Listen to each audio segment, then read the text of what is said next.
கோடி பயிர்க்கடன், 38 மாவட்டங்களுக்கும் 100% பயிர் காப்பீடு. AI முதல் ட்ரோன் வரைக்குமே புதிய தொழில்நுட்பங்கள். 2026-27க்கான தமிழ்நாடு வேளாண் பட்ஜெட்டை இன்னைக்கு வேளாண் நலத்துறை அமைச்சர் வினோத் அவர்கள் தாக்கல் செஞ்சிருந்தாரு. அதுல என்னென்ன அறிவிப்புகள்லாம் சொல்லியிருக்காங்க, எந்தெந்த திட்டங்கள்லாம் கொண்டு வந்திருக்காங்க, இதனால விவசாயிகள் எந்த வகையில பயன்பெற போறாங்கன்னு சொல்லிட்டு எல்லா டீட்டெயிலுமே இந்த ஒரு வீடியோல பார்க்கலாம். முக்கியமா நீங்க இந்த அக்ரிகல்ச்சர் ஃபார்மர்ஸா இருந்தீங்கன்னா மறக்காம இந்த ஸ்கீம்ஸ் எல்லாம் பத்தி தெரிஞ்சுக்கோங்க. நேத்து தமிழ்நாடு பட்ஜெட்ல என்னெல்லாம் சொல்லியிருந்தாங்கன்றத நீங்க மிஸ் பண்ணியிருந்தா நம்ம சேனல்ல ஆல்ரெடி ஒரு வீடியோ போட்டிருக்கோம். அதுல எல்லா ஸ்கீம்ஸை பத்தியும் பேசியிருக்கோம். அதை பார்த்து தெரிஞ்சுக்கோங்க. தமிழக சட்டசபையில நடக்கக்கூடிய விஷயங்கள்ல ஷார்ட்டா பார்க்கணும்னா இந்த வீடியோவை பார்த்து தெரிஞ்சுக்கோங்க. அண்ட் என்னோட சேனலை சப்ஸ்கிரைப் பண்ணிக்கோங்க.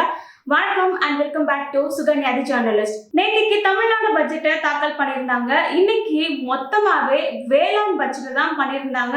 ஏன் இந்த வேளாண் பட்ஜெட்டுக்காக மட்டும் தனியா ஸ்பெண்ட் பண்ணியிருக்காங்க? இந்த அக்ரிகல்ச்சர்ன்றது எல்லாருக்குமே ரொம்ப முக்கியமான ஒண்ணுன்னு சொல்லலாம். இந்த அக்ரிகல்ச்சர் இல்லாம அடுத்து எந்த ஒரு வேலையுமே நடக்காது. ஸோ அதுக்காக இன்னைக்கு அக்ரிகல்ச்சருக்காக மட்டுமே தனியா இந்த பட்ஜெட்டை சொல்லியிருந்தாங்க. மக்கள் சேவகர் அஞ்சலை அம்மாள் விருது இது யாருக்குன்னு பாத்தீங்கன்னா சிறு குறு விவசாயிகளுக்கு. இதுல என்ன தகுதியானது இருக்கணும்னா சிறு தானியங்களை குறைஞ்சது 1 ஏக்கர்ல பயிரிட்டு இருக்கணும். இதுக்காக முதல் பரிசா 2 லட்சமும், இரண்டாவது பரிசாக 1 லட்சமும், மூன்றாவது பரிசாக 1 லட்சமும் கொடுக்க போறாங்க. அண்ட் இதெல்லாம் எதுக்குன்னா ஒரு சிறந்த விவசாயிகளை என்கரேஜ் பண்றதுக்காக இந்த மாதிரியான விருதுகள் எல்லாமே கொடுக்கறாங்க. நெக்ஸ்ட் வெற்றி விவசாயிகள் விருது. இது மாநில அளவுலன்னு சொல்லியிருக்காங்க. குறைஞ்சது 2 ஏக்கர் நிலத்துல நெல், நிலக்கடலை, சோளம், பருத்தி இது எல்லாத்தையுமே பயிர்விச்சிருக்கணும். இதுல முதல் பரிசா 50,000மும், இரண்டாவது பரிசாக 20,000மும் கொடுக்கறாங்க. இதுவுமே இது எல்லாத்தையுமே பண்றதுக்கு ஒரு ஊக்கம் அளிக்கிறதாக இருக்கு. இதுக்காக 67.50 லட்சம் ஒதுக்கீடும் பண்ணிருக்காங்க. நெக்ஸ்ட் ஒரு முக்கியமான திட்டம் தான் பிரதம மந்திரி பயிர் காப்பீடு திட்டம். இப்போ ஒரு கிளைமேட் சேஞ்ச் வருது, பருவநிலை காலங்கள் எல்லாமே மாறிட்டு தான் இருக்கும். ஸோ மழை இருக்கும், ஒரு சில நேரத்துல வெயில் இருக்கும். இதனால விவசாயிகள் ரொம்பவே பாதிப்படைகிறாங்க. வறட்சி, மழை, வெள்ளம் சொல்லிட்டு அவங்களுடைய பயிர்கள் எல்லாமே மோசமடைஞ்சு போகுது. இதனால அவங்களுக்கு லாஸ் ஆனது ஏற்படுது. ஸோ இதுக்கு 38 மாவட்டங்களிலுமே 100% பயிர் காப்பீடானது கொடுத்திருக்காங்க. மாநில அரசோட பங்கா இதுல 648 கோடியை ஒதுக்கீடு பண்ணியிருக்காங்க. அடுத்து விவசாயிகளுக்கான இலவச மின்சாரம். இது எதுக்குன்னா இப்ப விவசாயிகள் ஏதாவது ஒரு கிணறு, பம்ப் செட்ல இருந்து ஒரு தண்ணிகள்லாம் எடுக்கணும்னா அவங்களுக்கு மின்சாரமானது தேவைப்படுது. இதை அகைன் கண்டினியூ பண்ணிருக்காங்க இலவச மின்சாரம் சொல்லிட்டு. இதுக்காக 74,052.38 கோடியை ஒதுக்கீடும் பண்ணிருக்காங்க. வாடகை 2.0 செயலி. இது எதுக்குன்னா மொபைல் மூலமாக நம்ம இப்ப ஏதாவது விவசாயம் பண்றோம்னா நமக்கு தேவையான கருவி, இயந்திரங்கள் வாங்குறதுக்கு ரொம்ப அதிகமான காசு ஆகும். சோ கொஞ்ச நேரத்துல சீக்கிரமா நம்ம வேலையை முடிக்கணும்ன்றதுக்காக கம்மியான விலையில ரெண்ட் மூலமாக, மொபைல் மூலமாக நம்ம வாங்கிக்கலாம். இதுக்குதான் இந்த 2.0 செயலின்றத ஒண்ணு அறிமுகம் படுத்துறாங்க. இதுக்கு 20.31 கோடியை ஒதுக்கீடும் பண்றாங்க. இதுல 463 புதிய இயந்திரங்கள் மற்றும் கருவிகளை வாங்கப்படும்னு சொல்லியிருக்காங்க. அடுத்து வெற்றி வான்மகள் திட்டம். இது எதுக்குன்னா ட்ரோன் மூலமாகவே நம்ம வேலை செய்யலாம், ட்ரோன் மூலமாகவே நம்ம பார்க்கலாம். இதனால வேலையுமே ஈஸியா ஆகும் அண்ட் டைமுமே நமக்கு சேவ் ஆகும். அண்ட் இந்த ஒரு ட்ரோன் ஆனது 500 பேருக்கு பயிற்சியுமே கொடுக்கறாங்க. அந்த ட்ரைனிங் முடிஞ்சதுக்கு அப்புறம் 50% மானியத்துல இந்த ட்ரோனை அவங்க வாங்கிக்கலாம். AI அடிப்படையிலான உழவர் செயலி. சோ இந்த ஒரு ஆப் எதுக்குன்னா நம்ம மொபைல் போன்லயே எந்த மாதிரியான கிளைமேட் ஆனது இருக்கு, அந்த வெதர் கண்டிஷனை நம்ம பாத்துக்கலாம். நம்மளுடைய உரமானது எப்படி இருக்கு, நம்மளுடைய மண்ணோட தரம் எப்படி இருக்குன்னு சொல்லிட்டு நம்ம ஒரு போட்டோ எடுத்து கூட நம்ம AI கிட்ட கேட்டா அது சஜஷன் எல்லாமே சொல்லும். அக்ரிகல்ச்சர் பண்றதுக்கு மொபைல்லே நம்மளுடைய டவுட்ஸ் எல்லாமே நம்ம கேட்டு கிளியர் பண்ணிக்கலாம். சந்தையில என்ன விலையில இப்ப வித்துட்டு இருக்காங்க, இந்த மாதிரி பல ஆலோசனைகளை நம்ம கேட்கறதுக்கு இந்த ஒரு ஆப் ஆனது யூஸ் ஆக இருக்கும். இதுக்காக 2 கோடியை ஒதுக்கீடு பண்றாங்க. அடுத்து வேளாண் இயந்திர பராமரிப்பு மையங்கள். இப்ப நம்ம அக்ரிகல்ச்சர் பண்றோம்னா நம்ம பண்ணக்கூடிய கருவிகள், இயந்திரங்கள்ல ஏதாவது பழுது ஆகுது. ஸோ அதை நம்ம ரிப்பேர் பண்ணணும்னா இந்த மாதிரியான மையங்கள்ல போயிட்டு நம்ம ரிப்பேர் பண்ணிக்கலாம். ஸோ குறைந்த விலையில நமக்கு ரிப்பேர் பண்ணியும் தருவாங்க. இதுக்காக 15 பராமரிப்பு மையங்களை அமைக்க போறாங்க. 50% மானியத்துல அதை வழங்க போறாங்க. விவசாயிகள் விவசாயம் பண்றாங்க. ஆனா அந்த விவசாயிகளுடைய வருமானத்தை என்ன பண்றது, அந்த வருமானத்தையுமே உயர்த்தணும்ன்றதுக்காக விவசாய வருமான மேம்பாட்டு ஆணையம் சென்னையில தலைமையிடமா கொண்டு இதுக்காக 23 கோடியை ஒதுக்கீடும் பண்றாங்க. விவசாயம் பண்ண அந்த பொருட்கள் எல்லாம் நல்ல விலையில விற்கிறதுக்குமே அதுக்கான ஒரு பிளாட்ஃபார்மும் தேவை, அதுக்கான சந்தைகளுமே இருக்கணும். இதன் மூலமாக விவசாயிகள் அதிகமான வருமானத்தையுமே அடைய முடியும். தமிழ்நாடு உழவர் சந்தை. இந்த உழவர் சந்தைனா முதல் என்னன்னா, உழவர்கள் இப்ப அக்ரிகல்ச்சர் பண்றாங்க. அந்த ஃபார்மர்ஸே ஒரு சில பொருட்களை அவங்களுடைய விளைநிலங்களே பண்ணி வச்சிருப்பாங்க. அதை அவங்க டைரக்டாவே கஸ்டமர்ஸ் கிட்ட போயிட்டு சேல் பண்ணலாம். அதுக்காகவே இந்த உழவர் சந்தைகள் எல்லாமே இருக்கும். இதனால உழவர்கள் அவங்களுடைய ப்ராடக்ட்ஸை டைரக்டாவே சேல் பண்ணுவாங்க. வாங்குற நமக்குமே அது ஆர்கானிக்கா இருக்கும். அது மட்டும் இல்லாம ஃப்ரெஷ்ஷா இருக்கும். சேல் பண்ணக்கூடிய உழவர்களுக்குமே இந்த மிடில்ல கொடுக்க வேண்டிய அவசியமும் இருக்காது. அவங்க டைரக்டாவே கஸ்டமர் கிட்ட கான்டாக்டா இருப்பாங்க. இதனால இதுக்காக 20 கோடியை ஒதுக்கீடு பண்ணிருக்காங்க. சென்னை பல்லாவரம் அண்ட் ஆவடி இங்க நவீனமயமான உழவர் சந்தையாக மாற்ற போறாங்க. இங்க ப்ராப்பரான ஒரு கிளீனா இருக்கக்கூடிய ஒரு பிளேஸா, சுத்தமான ஒரு குடிநீர், கழிவறை வசதி, பார்க்கிங் பண்ணக்கூடிய வசதி அண்ட் டிஜிட்டலா இதை மாத்த போறாங்க. தேசிய பேரிடர் தணிப்பு திட்டம் இதுக்காக 111 கோடி ஒதுக்கீடு பண்ணிருக்காங்க. விருதுநகர், ராமநாதபுரம், சிவகங்கை இந்த இடத்துலமே ரொம்பவே வறட்சியானது ஏற்படும். சோ இதுக்காக இதெல்லாமே தணிக்கணும். இந்த இடத்துல நீரானது கரெக்டா கிடைக்கணும்ன்றதுக்கான பாதுகாப்பு நடவடிக்கைகள் எல்லாமே இந்த இடத்துல பண்ண போறாங்க. 2509 கிலோமீட்டர் நீளமுள்ள வாய்க்கால்களை 10 கோடி செலவுல தூர்வாரி இருக்காங்க. இதனால என்ன ஆகும்னா, அந்த இடத்துல இருக்கக்கூடிய தண்ணி கரெக்டா வரும். வாய்க்கால்ல ஏதாவது மண், செடி, குப்பைகள் இது எல்லாமே தேங்கி இருந்துச்சுன்னா இது எல்லாமே போய் அந்த நீர்ப்பாசனமானது அதிகரிக்கும். சோ அதிகமான நிலங்களுக்கு தண்ணீரும் கிடைக்கும், விவசாயிகளுடைய செலவும் குறையும். நெக்ஸ்ட் குறுவை தொகுப்பு திட்டம். இதுக்காக 134.83 கோடியை ஒதுக்கீடு பண்ணிருக்காங்க. ஜூன்ல இருந்து செப்டம்பர் வரைக்கும் முதல் நெல் பருவ சாகுபடின்னு சொல்லுவாங்க. இதோட நீர் ஆதாரமே மேட்டூர் அணை தான். அண்ட் இதுக்காக தான் இந்த குறுவை தொகுப்பு திட்டமானது இருக்கு. இதன் மூலமாக என்னெல்லாம் ஆகும்னா, டெல்டா அண்ட் டெல்டா இல்லாத பகுதிகளில் குறுவை சாகுபடியை ஊக்குவிக்கணும்ன்றதுக்காக இந்த மாதிரியான திட்டங்கள் எல்லாம் வந்திருக்கு. டெல்டா அண்ட் டெல்டா இல்லாத மாவட்டங்கள்ல இந்த குறுவை தொகுப்பு திட்டமானது செயல்படும். தஞ்சாவூர், திருவாரூர், நாகப்பட்டினம், மயிலாடுதுறை இது எல்லாமே இந்த காவிரி டெல்டா பகுதிகள்னு சொல்லுவாங்க. இந்த ஒரு திட்டம் மூலமாக இந்த குறுவை சீசன்ல விவசாயிகளுடைய செலவானது குறையும். நெக்ஸ்ட் முக்கியமா நம்ம டே டு டே லைஃப்ல யூஸ் பண்ணக்கூடிய வெங்காயம். அதுக்காக வெங்காய கிடங்குகள் எல்லாமே அமைக்க போறாங்க. இதுக்காக 22.80 கோடி ஒதுக்கீடு பண்ணிருக்காங்க. வெங்காயத்தை அதிகமான நாள் சேமிச்சு வச்சு விலையை குறைக்கணும்ன்றதுக்காக இதெல்லாம் பண்றாங்க. வெங்காயத்தோட விலையானது ஒவ்வொரு நாள் ஏறும் இறங்கும் இந்த மாதிரி தான் இருக்கும். சோ அதோட விலையானது ஒரே மாதிரி இருக்கணும். அண்ட் விவசாயிகளுக்கு நல்ல ஒரு விலையாகவும் இருக்கணும்ன்றதுக்காக இந்த வெங்காய கிடங்குகள் எல்லாமே அமைக்க போறாங்க. அது மட்டும் இல்லாம தமிழ்நாடு மண்வள பாதுகாப்பு இயக்கம் வித்தின் 5 இயர்ஸ்ல இதுக்காக 600 கோடியை ஒதுக்கீடு பண்ணிருக்காங்க. ஒரு மண்ணு நல்லா இருந்தாதான் அந்த மண்ணுல விளையக்கூடிய அந்த காய்கறிகள், பயிர்கள் எல்லாமே நல்லா தரமாகவும் இருக்கும். அந்த மண் எப்படி ஆரோக்கியமா இருக்கு, மண்ணை பரிசோதனை பண்றதுக்காகவும் இதெல்லாமே இருக்கு. இதுக்காக 1 கோடி விவசாயிகளுக்கு மண்வள அட்டைகளும் தராங்க. அதுக்கப்புறம் இந்த பசுந்தாள் உரம் 1 லட்சம் ஏக்கர் நிலத்துல இந்த செடிகள் எல்லாமே நடுவாங்க. அந்த செடிகள் நிலத்தோட நிலமா கலந்து இருக்கும். அதனால இயற்கையான ஒரு உரங்கள் எல்லாமே கிடைக்கும். இதனால மண்ணோட அந்த வளமும் உயரும். நமக்கு ஆர்கானிக்கான ஒரு உரம் கிடைக்கும். ரசாயனமாக நம்ம யூஸ் பண்ண வேண்டிய அவசியமும் இருக்காது. நெக்ஸ்ட் உயிர்ம வேளாண்மை சிறப்பு திட்டம். இந்த உயிர்மம் சொன்னா ஆர்கானிக். இதுக்காக 20,000 ஏக்கர் பரப்பளவுல ஊக்கத்தொகையாக 4,000 ரூபாய் தராங்க. இதுக்காக மொத்த ஒதுக்கீடாக 8 கோடியை ஒதுக்கி இருக்காங்க. அடுத்து நச்சு மதிப்பீட்டு பரிசோதனை. இதுக்காக 25 கோடி ஒதுக்கீடு பண்ணிருக்காங்க. விளைநிலங்கள்ல பூச்சிக்கொல்லி மருந்துகள் எல்லாமே தெளிப்பாங்க.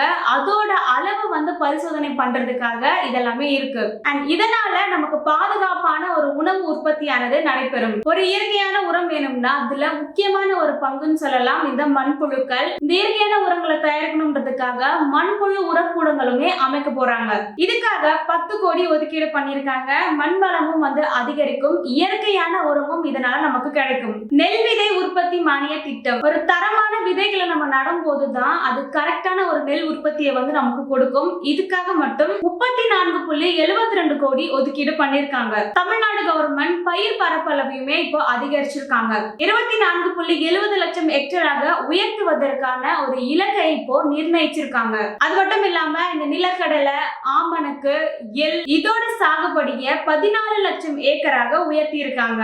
எண்ணெய் வித்து பயிர்கள் இயக்கம். இது எதுக்குன்னா இப்போ மோஸ்டா நமக்கு வரக்கூடிய ஆயில் எல்லாமே வெளிநாடுகள்ல இருந்து தான் வருது. இதனால இறக்குமதியுமே நமக்கு அதிகமாகுது. அண்ட் இது எல்லாத்தையுமே வந்து நம்ம குறைக்கணும்னா எங்கே நம்ம வந்து இந்த பயிர்கள் எல்லாமே வந்து விளைவிக்கும் போது நமக்கு வந்து இயற்கையாவே இந்த இடத்துல இருந்து நம்ம வந்து எண்ணெய்கள் எல்லாமே எடுத்துக்கலாம். இதனால நமக்கு இறக்குமதியுமே வந்து குறைவாகும். தமிழ்நாடு சிறுதானிய இயக்கம். இப்ப பெரிய அளவுல தான் பயிர்களை வந்து வளர்க்கணும்னு இல்ல, சிறு சிறு ஒரு தானியங்களாக கூட வளர்க்கலாம். அண்ட் இதுல வந்து அதிகமான சத்துக்கள் இருக்கும். குறைவான தண்ணீரை தான் வந்து இந்த சிறு தானியங்கள் எல்லாமே வந்து எடுத்துக்கும். சாமை, திணை, வரகு, குதிரைவாளி, பனிவரகு இதுக்காக 7.61 கோடி ஒதுக்கீடு பண்ணிருக்காங்க. சிறு தானியங்களுடைய உற்பத்தியை 2 மடங்கா ஆக்கணும்ன்றத கவர்மெண்ட் இப்போ திட்டமிட்டு இருக்காங்க. அதுக்கப்புறம் பருத்தி சாகுபடியை அதிகப்படுத்துறது, மக்காச்சோள உற்பத்தியை மேம்படுத்துறது, வயல்களுடைய ஓரங்கள்ல அதிகமான மரங்கள் எல்லாமே நடுறதுனால அங்க மழை வளமும் அதிகமாக இருக்கும். இந்த மாதிரியான திட்டங்களுமே வந்து இந்த பட்ஜெட்ல சொல்லியிருந்தாங்க.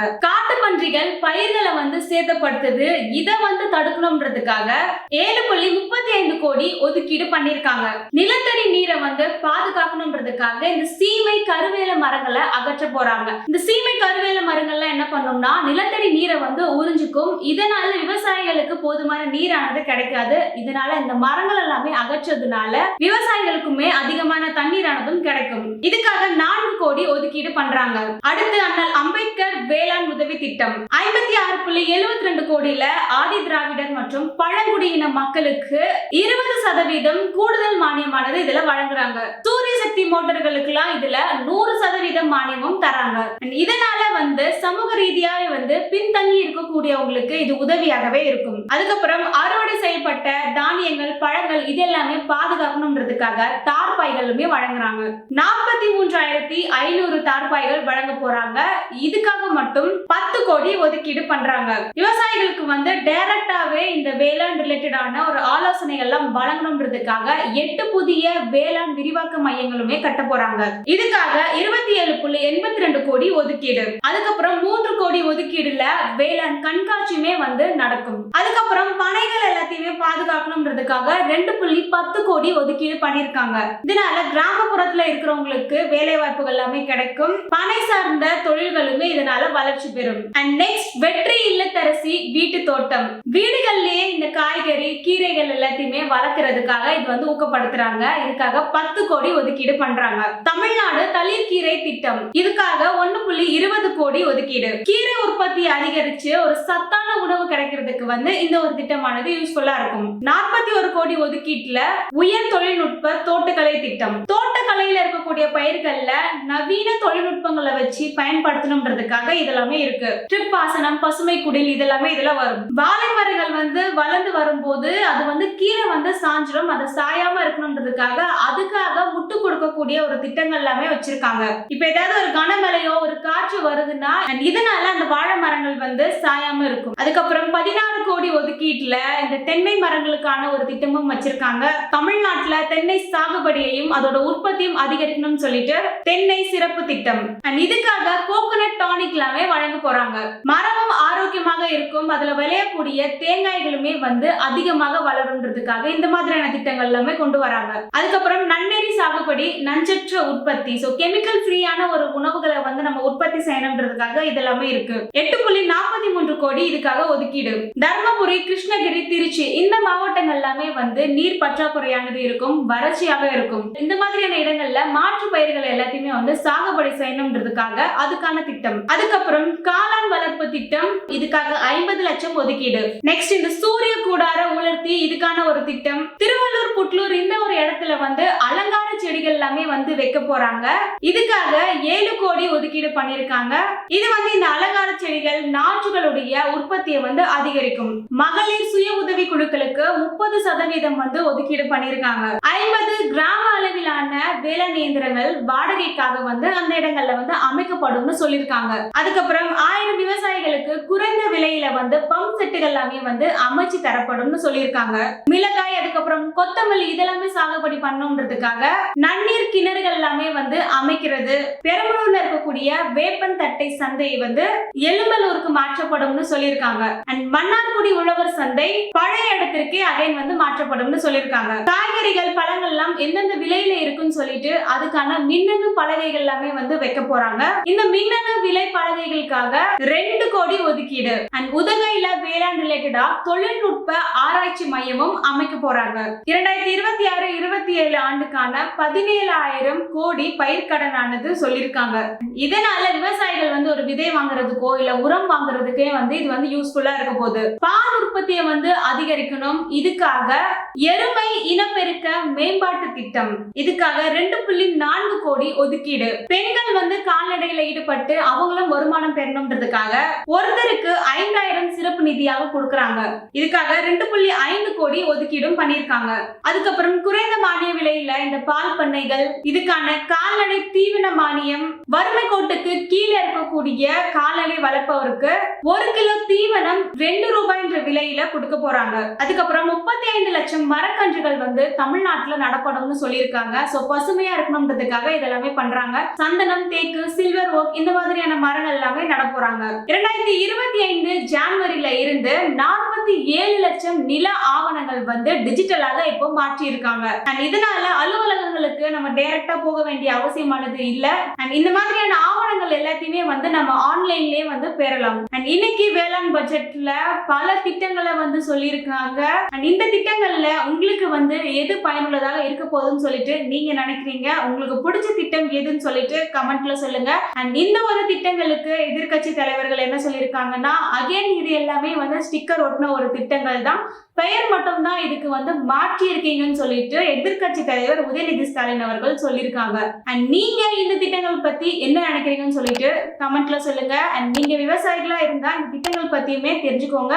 உங்களுடைய விவசாய ஃப்ரெண்ட்ஸ் அண்ட் ஃபேமிலிக்குமே இந்த வீடியோவை ஷேர் பண்ணுங்க. இந்த மாதிரியான அப்டேட்ஸை பத்தி நீங்க டீட்டெயிலா தெரிஞ்சுக்கணும்னா என்னோட சேனலை சப்ஸ்கிரைப் பண்ணிக்கோங்க. மீண்டும் அடுத்த ஒரு வீடியோல பார்க்கலாம். Thank you, by.